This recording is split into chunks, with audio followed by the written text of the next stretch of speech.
So today on Dear Found Her, we have Louisa Schneider, the founder of Rowan. And I'm so intrigued by this story for so many reasons, as you will hear as we get into the conversation. But Rowan is a ear piercing boutique. And not only is it an ear piercing boutique, they have multiple locations. They are hypoallergenic, which is everyone listening who knows me knows I am a crazy germaphobe. So to me, that like made my antenna go up right away. But as I explained to Louisa before we hopped on, I originally saw Rowan in Target.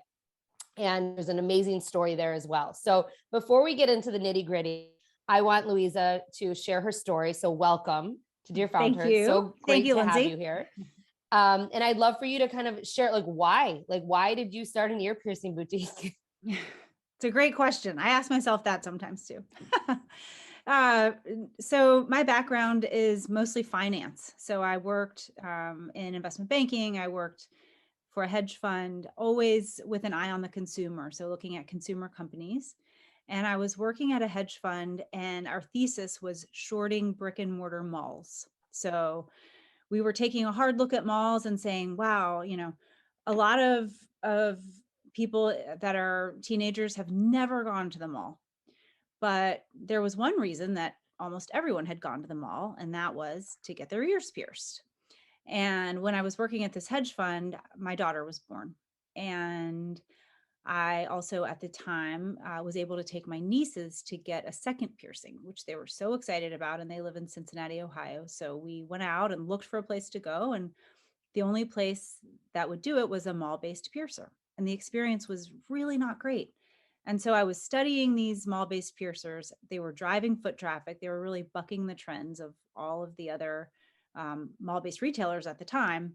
And my daughter was born, and I knew I wouldn't take her there. And I thought, wow, this is a tremendous opportunity, because almost everyone does this. And more women are doing it for a second or a third time. But it hasn't been reinvigorated or made safe and clean, to your point, in a way that I would be proud and comfortable taking my own daughter to. And so I started investigating it. So my family are all nurses and doctors. And so I sat down with my aunts and said, what do you guys think about this? Would you be interested in piercing ears? Have you ever done it before? And I was amazed to hear that they'd all pierced ears in a pediatrician setting or in an urgent care setting, and that they were actually asked about it quite a bit, especially for very young children and for kids that had anxiety, things like that, and that they liked it. So that was also a huge part of it. I think the nursing role is one that is set in a very hierarchical setting, typically a hospital. And while they're doing some of the most important work, taking care of us, they're definitely heroes. They're often not at the top of that hierarchical structure. And so at Rowan, they're the star of the show. And so I think that is a really nice fit, where we get to really embrace them and make them the star of the show, and they get to do something that's fun and joyful. So really what happened is that I started with my local community and a nurse that I knew and loved, and she learned how to pierce ears and trained. And we basically put out an email and said, this is a new business. It's a female founded business based in Westchester, New York. And if you are interested in getting your daughter's ears pierced by a licensed nurse, reach out. And we started getting emails. People started reaching out, and suddenly we were booked every weekend, and people were referring. And so people that I'd never met or never heard of wanted a Rowan piercing. And to your point earlier about hypoallergenic, I'm the type of person, research analyst, just pour myself into the research. And I read a lot of the medical literature about bad outcomes. What was amazing is it's not typically the piercing itself that's bad, but if you put in an earring that's brass or nickel, which many people sell because it's very inexpensive, your ear will build an allergy. Your skin will build an allergy to that, because it's literally sitting through a wound that's healing, and you'll absorb that nickel or that allergenic metal, and then you'll have a bad outcome. And so I set out to have only hypoallergenic earrings and to make them. And it is more expensive, but I feel like that's our duty, and we want our customers to have a great outcome. And so we sell that through a subscription or through a la carte earrings. And the idea is have a safe and wonderful ear piercing experience. Come back and see us. buy jewelry from us going forward, and don't have to get your ears pierced multiple times. Where did you do the piercings initially? Like, where was this Yes. initial So, spot? so initially we had a number of nurses in Westchester piercing in New York City, New Jersey, Connecticut, New York. And we were selling our subscription earrings, and that was working incredibly well. And those were But were going you national. renting? Like, did you have like space? Like, did And you have like a we, retail so, experience? so we were piercing in, we were working out of a WeWork. We were piercing in WeWorks. We were piercing in stores. So we did work with Love Shack Fancy. We did work with a number of retailers in New York City, and we were doing concierge out of home piercings. And so we were featured in Fast Company, and that was an amazing feature. And on the heels of that, we got reached out to by a huge retailer, and I didn't believe it was real at the time. And we built a partnership with them. And, you and I spoke about this earlier, but then the pandemic hit. And so plans for expansion into hundreds, if not thousands of stores came to a crashing halt, and that was devastating. But that is really when we started getting all these inbounds around, we don't want to postpone joy. Can you come to our house? And the CDC had put out guidelines around safety protocol. And so we knew that if we were properly wearing our PPE, and that our clients were as well, and we were outdoors, that we could pierce safely, and that we could feel comfortable sending a nurse to a home, and that home would feel comfortable welcoming our nurse. And so we did an enormous amount of business during the pandemic via that channel. And in truth, it grew and grew, and it was amazing, but it was really challenging to manage because it's again all out of home. And so we were a small startup, and we didn't have the infrastructure to handle the demand for it. So, okay, I have so many thoughts and questions here that, okay, how did you make the leap from that small infrastructure to what you have now, which you have your own locations now, and you're obviously expanding to more? And then I would like for you to talk about how the partnership with Target worked. Yep. So during the pandemic, we did have an office in WeWork, and we were in Manhattan. Our team was in Bryant Park, which is an amazing place, and everything shut down. It was wild. I mean, I'd worked and lived in New York City for 20 years. I'd never seen anything like it. And at the same time, there was a tremendous opportunity to get real estate, to invest in stores, because everyone was leaving. And my background is finance, and I've studied Warren Buffett and value investors. And it's always, be fearful when others are greedy, be greedy when others are fearful. And so this notion of, okay, let's look at real estate. And so I spent some time on the Upper West Side and the Upper East Side, and we found this jewel box of a location on 71st and 3rd. And my view was, let's give this a go. And if nothing else, it'll be an amazing office with street level signage. And it's a beautiful, sunny, inviting space. And so we opened in August of the pandemic of 2020. We did zero marketing because I wasn't comfortable marketing during the pandemic a very intimate physical experience. We wanted to be welcomed by the community, so we did a lot of outreach. And that store has been a tremendous success. And we're currently opening 2 more stores in Brooklyn. On the heels of New York, we opened in Connecticut. We opened in Colorado, and we are now in the midst of a large national expansion. And the excitement is tremendous. I think because we're bringing an elevated, backed by licensed medical professionals experience, it's quite different than any other piercing offering on the market. And so it's being embraced at all levels. So that's wonderful and exciting. And I'm not sleeping a lot. That's okay. And then, your other question around our partnership. So we have worked with a number of retailers, Target among them. It has been a tremendous way for us to scale, for us to learn. And I think that, the truth is there's a Target within 5 to 10 miles of every American. They're in around 2,000 locations in the country. And piercing is a very, very interesting service because, again, you can't get it online. and it drives people into stores. So for us, there was a natural fit there. It was a nice puzzle piece, and we've had a strong partnership, and it's one that we're continuing on with.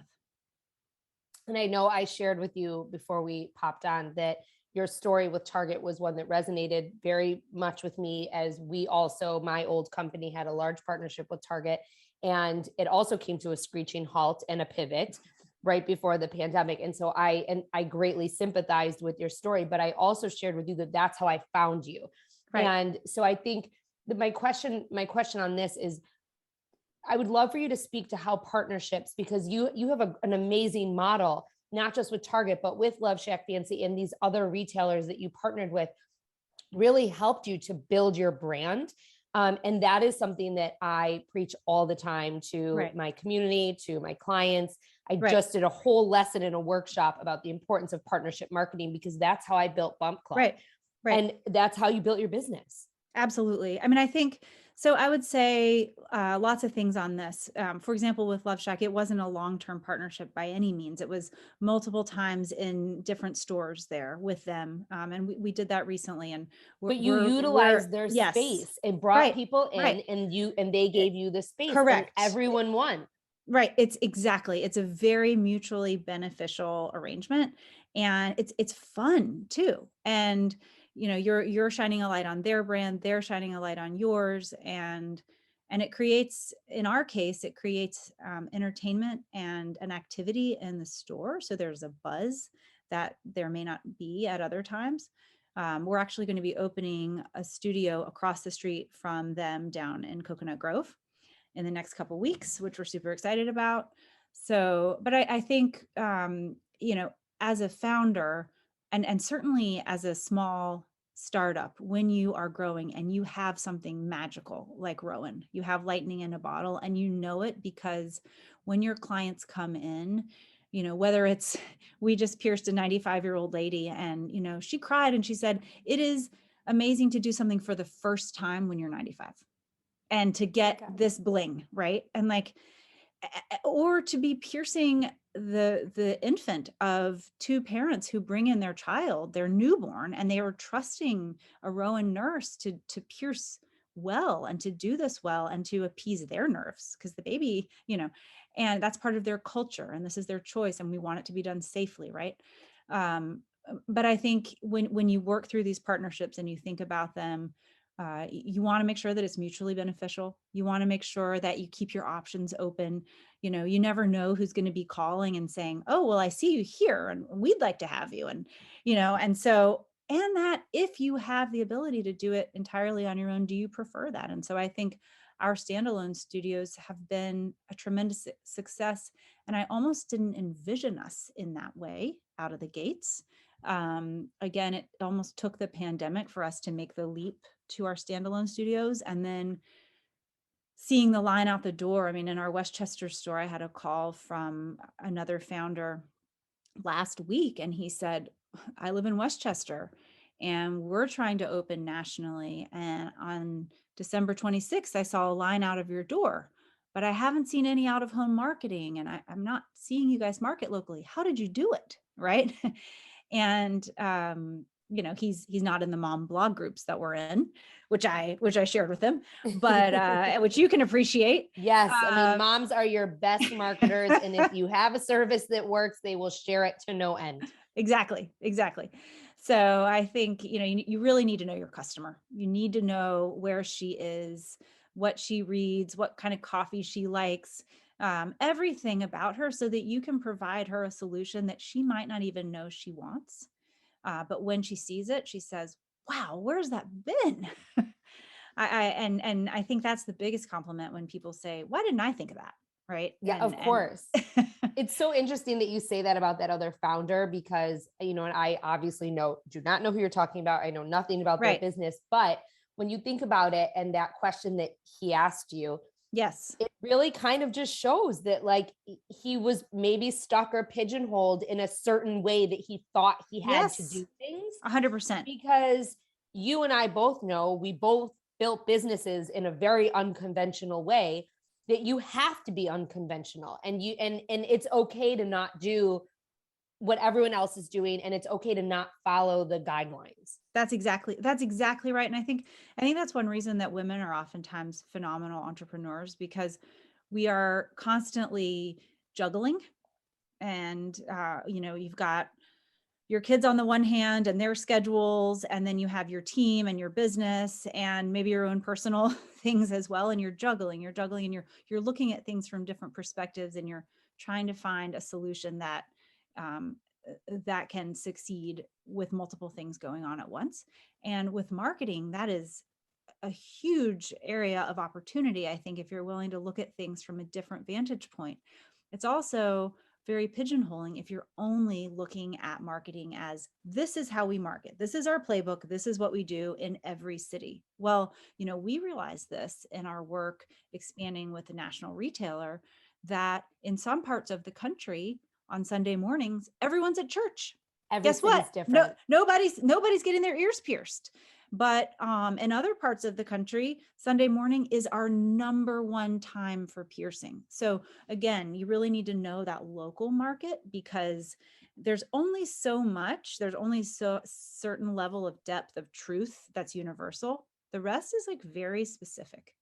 You know what else I find with marketing, and and also in terms of marketing success, is that often it's the tactics and the strategies that seem so obvious and that are so obvious that right. You're almost looking at them like, this can't be, you know what I mean? But those are the ones that actually work and work the best.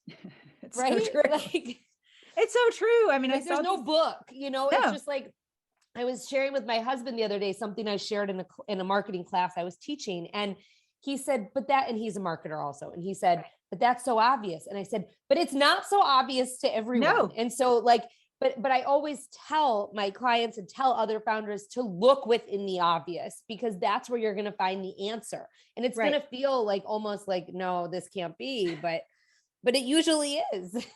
No, that's exactly right. I think I saw some girls selling Girl Scout cookies recently, and they were doing, to your point, some very obvious things, but they were really resonating in town. And it's not, there's a lot with marketing now, that paid marketing and digital approach, et cetera. I think oftentimes it's very intimidating for new founders, for new female founders and male founders to jump in, because there is a whole vernacular that it's almost like Greek now. And oftentimes I think, if you, in many ways, it's to encourage you to keep spending in a way that actually is unprofitable or isn't going to result in what you want. And so you really do need to educate yourself. And then think, and sometimes it's just basic things that I mean, the grassroots marketing is often the most effective, right? Exactly. That's exactly right. Yep. So something that you said early in the conversation that definitely stuck out to me, and I know probably stuck out to a lot of people who are listening because they hear me say it all the time, and I want to go back to it, is that you started your business by putting out an email to every single person that you know. And I will tell you that there are so many people who don't do that, and who so many founders miss that step. And that is a critical step that when we're talking about a playbook, everyone has to take, because it is your friends, your family, your supporters, the people who know you, maybe even the people who know you at arm's length, that are going to support you the most right out of the gate, because they trust you. So tell me how that really set the stage for your business and why that was so important. It's so funny you went back to that. I can literally still remember writing that email and hitting send. And I still have my email from Bump Club, and people, and I have friends who have it, and every year on the anniversary, they send it to me. Mm-hmm. That is amazing. I was 12 years ago.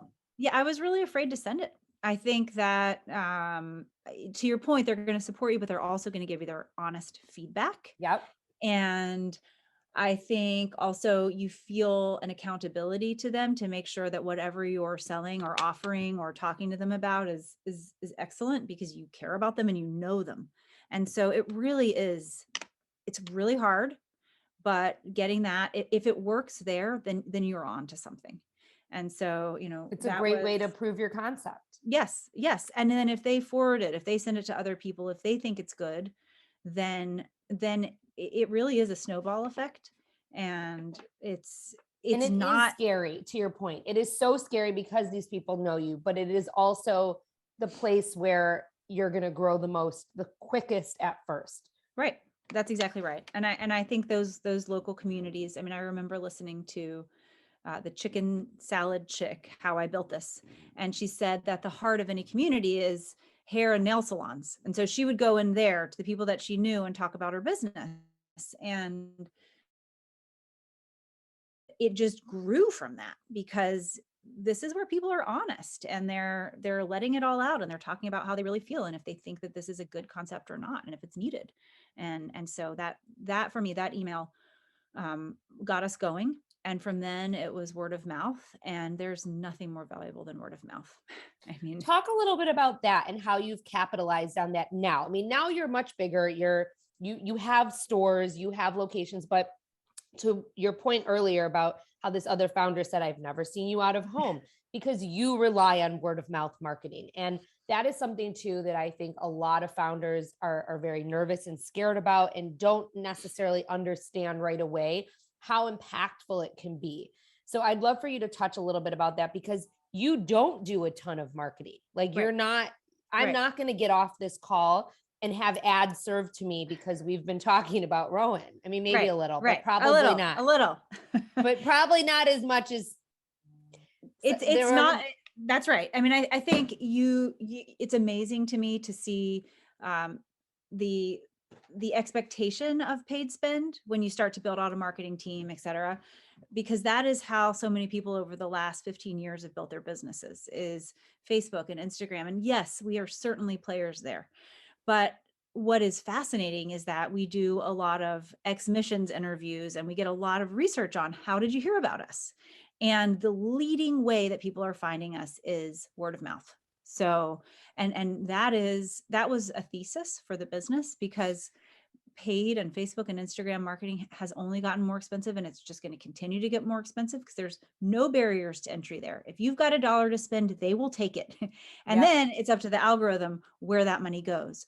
Whereas if I'm a third grader and I go back to school and I have my ears pierced and they're beautiful and I had an amazing experience, and I tell all my friends I went to Rowan, and then their moms text my mom and say, where did you take her to get the ears pierced? And it was great. And it was a nurse. Amazing. Okay, great. For her, ninth birthday, that's where we're going. Right. And you don't even have to do anything except for provide a top-notch service, because right. when you provide a top-notch service, people talk. That's it. That's it. And I think that's always been, it's like, if you're selling handbags and your handbag is quality and beautiful and remarkable, and people say, wow, what is that? Where'd you get that? It's going to build on itself. The same with Rowan. We have nurses, they're trained, they love what they do, and they're providing an exceptional service. One of the services for us right now that's growing faster than any other. And we did recently start charging for it because we are an appointments-based business and it's taking a lot of time, and we need to, is actually evaluating and reassessing piercings done by other folks that were not done well. And what has happened is that word of mouth around our piercing and the excellent care that our customers are receiving. And then they're going out and talking to people, and people are saying, gosh, well, my ears are really uneven, or I had this terrible experience, or I can't get this earring out. It's been in my ear for years. And Okay. they come to Rowan and we take care of them. And so that's exactly right. I think it's excellent. And it's excellent service. So, and I want to talk a little bit about that service, because you have a model where you have many, many, many, many people working for you. You have a bunch of nurses. So are these nurses contractors? Are they employees?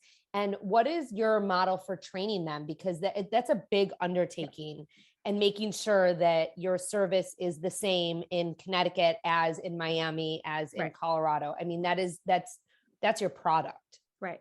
100%. That is something that we work on every day. And I'm a big yogi, and I practice, if I can, every day. You have to get back on the mat, and that warrior one on Monday might feel very different on Tuesday. My mom is an anesthesiologist, and growing up, she went part-time, and eventually she ended up retiring because she said, when I'm working part-time, I just don't feel as good And in anesthesia, you definitely want to feel very, very good every day. And she did pediatric anesthesia. And so for our nurses, not just getting trained once, but retraining and building community, which is something that, Lindsay, you know more about than anyone, because that's what you've built a career on, an insanely successful business. But having a community so that questions, it's if someone's getting a question, if one of our nurses is getting a question or has a question, guaranteed other nurses in the network have it. And so how do we share those learnings? How do we continue to train and educate? So our process is one that has both a business approach and is rooted in medicine and in nursing. And so we really want to honor the nursing profession. And so we do practicums, we do trainings that speak and look a lot like something that a nurse would have done in nursing school, for example. And it is run by nurses. And what's been amazing is that we've had a lot of tremendously successful nurses come to us and say, I love nursing, but I want to learn about business. And so if you can provide me that, I can provide you this. And so it's really exciting because we've built a network of nurses who live in cities like Des Moines, in cities like Kansas City, Minneapolis, Las Vegas, and they are core parts of our business. They live locally, they train, and they are learning about how to build a company. And this is a service right. that does not discriminate based on geography. And That's right. And I always used to say in the mom space, like there were so many players in New York and LA. And like, it wasn't until I came on the scene that there was someone in the Midwest. And then we started doing things in the middle of the country. But I was like, there's moms everywhere. Like moms everywhere. You don't have to live on either right. coast, like every mom needs this information, just like everyone is going to get their ears pierced. And so why not give them an amazing experience? Right. Exactly. I have to ask, did you have investors into this business? Did you bootstrap it? What was the financial path that you took? Yes. I know your background is in finance. Yes. So I was very fortunate to know a lot of prospective investors. That said, the path to getting an investor was really, really, really challenging. And it required a tremendous number of meetings. And ultimately it came down to me being in line in a coffee shop, and in front of me was someone that I knew pretty well at the time who was an investor. And we started talking, and he said, "What are you up to?" And I started to tell him about Rowan and about the business and about this email that I had sent out and the incredible interest, and then the unit level economics of the business. And he said, "Tell me more. Why don't you hop on this train with me and tell me more?" And okay, we're arriving into Grand Central. Why don't you come by my office and talk to my team about it? And eventually that became the lead investor in our first seed round.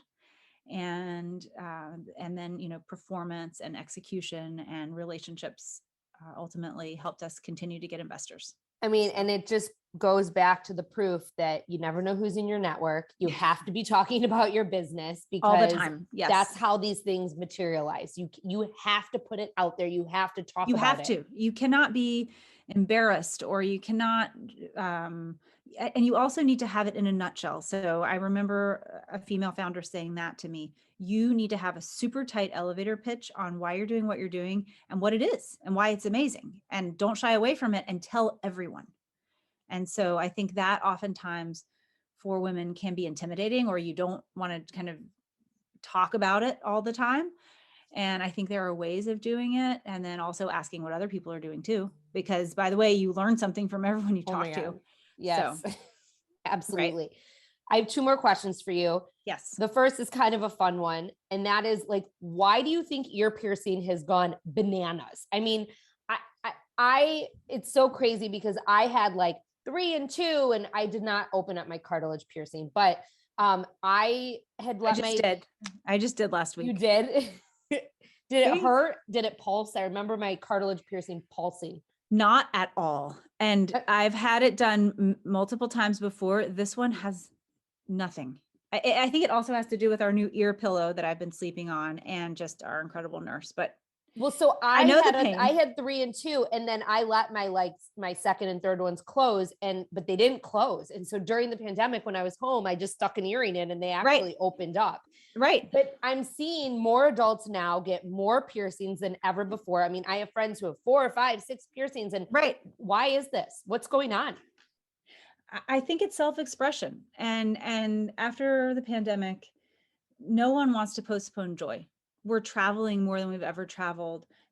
We are realizing this is it. This is our one life, and let's enjoy every single day. And if I want to adorn my ears and do that, and by the way, I'm probably on Zoom a lot, so this is a way for me to self-express, that people can actually see. And then I've got my pajama pants on the bottom. No one knows, but truly, I do think it is about experience and self-expression. And I think that if COVID and the pandemic has imprinted anything on us, it is to prioritize safety and to never postpone joy. I love it. Last question. Tell me 3 things that you would tell a founder right now if she came to you and said, I'm looking to start a business. What would be your advice? If you have an idea that keeps you up at night, that you keep talking about, you need to pursue it. Don't put it away. Don't hide it. Write a business plan, even if it's 2 pages. Write it down and understand how it's going to work financially and for you, and then send that email. And listen to the feedback. Louisa Schneider, founder of Rowan. I could talk to you all day because I mean, in this short conversation, our business principles and our life principles totally align. And I love it. I love hearing how you built this business. And I know that everyone listening absolutely is going to as well. So thank you for your time. And I'm so excited to see where this goes and where you pop up. And I need to take my daughter to get her second piercing redone. So now I know exactly where I'm going to go. Amazing. Thank you so much, Lindsay.